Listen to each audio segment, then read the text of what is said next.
Welcome to the Man of Recaps. This is House of the Dragon, Episode 8. It's another time jump where 6 years later, at Driftmark, the seat of House Velaryon, the Lord Corlys Velaryon, the Sea Snake, has been off at war fighting in the Stepstones again. But tragically, he was wounded in the latest battle, so now it's a question of succession again for the Velaryons. Legally, of course, it should go to his son, Laenor, but with him now presumed dead, it would go to his and Rhaenyra's children, Lucerys Velaryon, who they call Luke. But the Sea Snake's brother is like, yo, it should be me instead. Everyone in the realm knows Laenor wasn't their real father, and he plans to bring his claim to the king. So Rhaenyra and Daemon, who have spent 6 happy years married on Dragonstone, they gotta get back into the fray. They're going to King's Landing. Now, King Viserys has been on death's door for multiple episodes. There's no way he made it another 6 years, but he's still hanging on, barely. He's really not looking good these days. And with the king out of commission, the real power in King's Landing these days is the queen, Alicent, with her father, the Hand, Otto Hightower. And obviously, she wants her children to succeed their father, not Rhaenyra and her kids. So this thing with the Velaryon succession is a good opportunity to sow the seeds of doubt gently and politically that maybe they shouldn't inherit anything. Rhaenyra's oldest, Luke, seems like a real good guy, while Alicent's oldest, Aegon, is not. But his younger brother Aemond, remember, who stole the dragon and lost his eye, has grown up into an epic fighter with a sick eye patch. And so we get to the matter of the Driftmark succession, with Otto Hightower the Hand ruling in the king's name. And this guy stops just short of actually making the accusations that Rhaenyra's children are not Laenor's. But it's like, look, I'm obviously super Velaryon,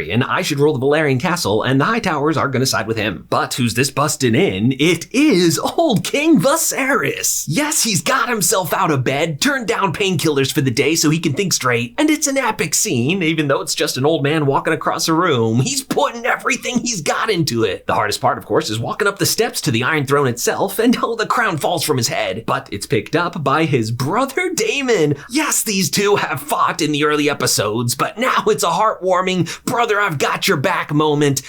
Beautiful. Finally, he makes it, and now it's like, look, this matter was settled years ago. Why are we even talking about it? So now this guy's got no argument unless he commits all the way. Damon's like, say it, bro, I dare ya. So he drops the big B-bomb, calls her kids bastards, which lets Daemon, cuts this guy's head in half. Yup, as soon as he said it, it's now slander and treason, so Daemon killing him was totally legal, and problem solved. So that night, with his whole family in town, Grandpa Viserys makes the effort to stay up for a big full Targaryen dinner. In fact, they're celebrating a double betrothal because Rhaenyra made common cause with her Aunt Rhaenys. Her 2 sons are gonna marry her 2 daughters, and I'm not even sure what relation they are. This whole family tree's become a circle. So King Viserys makes a big speech. In fact, he takes off his mask, which is super ugly because he's like missing half his face now. And he's like, hey, Rhaenyra and Alicent, I know you haven't gotten along all these last years, but I'd really like it if you could squash the beef and moving forward be one big happy Targaryen family. There's a lot of bad blood between them, but for her father's sake, Rhaenyra is like, hey, Alicent, I'm sorry for my part, let's be friends. And Alicent, who has become kind of a mean queen, was a really nice person and Rhaenyra's best friend in their childhood. She's like, okay, girl, I'm with you. And so it's kind of a magical evening, as for a little bit, everyone gets along, and it is a happy Targaryen family dinner. This is wonderful for Grandpa Viserys, but now it's time. He's got to go to bed. And as soon as he's gone, even though their mothers have squashed their beef for the night, their sons have carried on the rivalry and really don't get along. And it's crazy Aemond who makes the speech that sets it all off, just complimenting the boys, until he calls them strong. Of course, the surname of their real father, and it sets off a whole big fight. They break up the fight, and it's a hilarious stare down between Aemond and his uncle Daemon, who,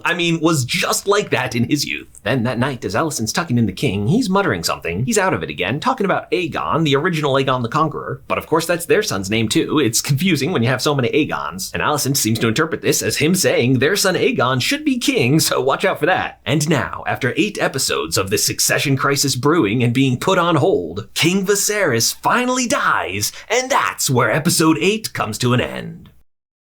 If you liked this recap, hit that subscribe button for more of the best recaps of TV and movies.